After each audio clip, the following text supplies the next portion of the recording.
What's up, YouTube? This is Isaiah Jones right here with a review of the Dasiy 880's. Um, it costs around $40 at Walmart. Kind of worth my money. It's good for beginners and starters and all that stuff. It shoot 800 feet per second, MPS, whatever they want to call it, MPS stuff, whatever. It shoot that every second.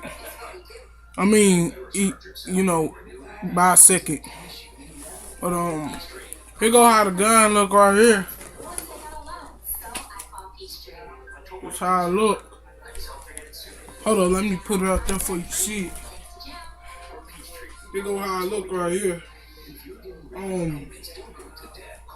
It got a bolt on it, but you pull back.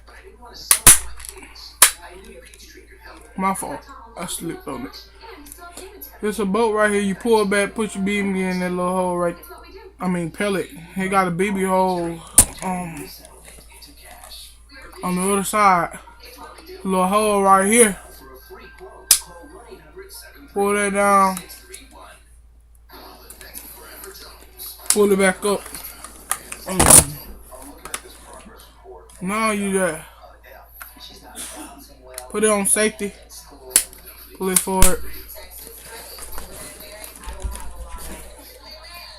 Pump it. Take it off safety first. That's all. Thanks for watching. Please comment, subscribe, and like.